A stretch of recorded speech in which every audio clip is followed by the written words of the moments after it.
If a proposal has come in your direction from a person whom you are satisfied with their level of deen, which means their closeness to Allah, their religion, they don't have to be, so pious, but on an acceptable level. Perhaps they read their salah, they're responsible in their relationship with Allah, and secondly, their character and conduct is of an acceptable level. If you have those two, then let it happen. And you know what the hadith says?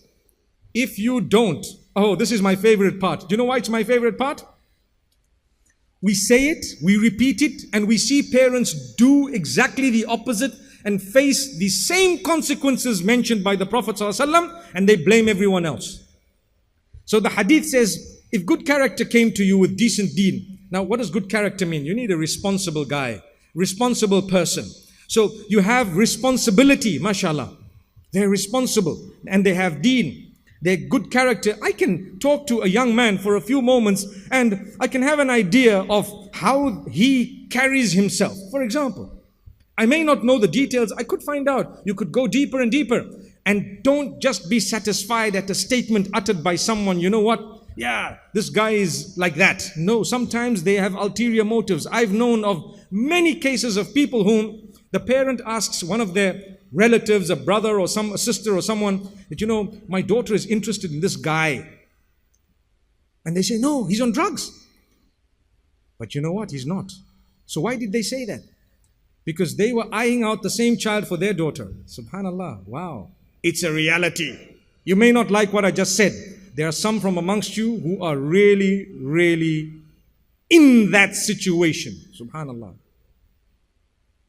Where people just come and say nasty things. They've said it about me and about you. Anything they can say. This guy is like this. This guy promotes violence. He hates it. And you know it's not true. It's absolutely false. But why do they say it? Because of some weakness they have. You need to help them. The problem is you've just destroyed someone's life by lying. You speak the truth.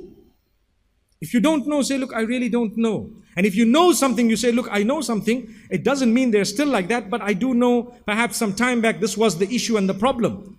But the difficulty is as soon as the child raises an issue at home that, I'm interested in someone, close it. Why? We're living in a world where we interact with people. You probably have the best child. It doesn't mean that because she has come up or he has come up to you with some suggestion from the school or the workplace that they're already having an affair. It doesn't mean that. It doesn't mean that they've started in a haram way. Not necessarily. You have to take it seriously. You have to communicate. You find out. And if that person happens to be genuine, if that person, no matter who they are, where they come from, if they happen to be genuine, sincere, guess what?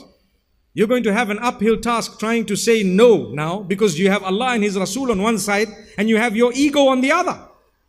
Subhanallah. Like I said, you might have had your dream, but you have to adjust it as time passes. Because now something I didn't calculate has just happened. How should I deal with it? We're living in the real world. You're going to have to deal with it by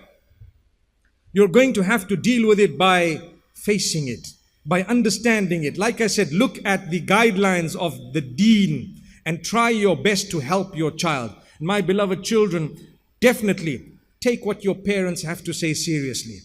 And if they don't listen to you at all, try again and keep trying.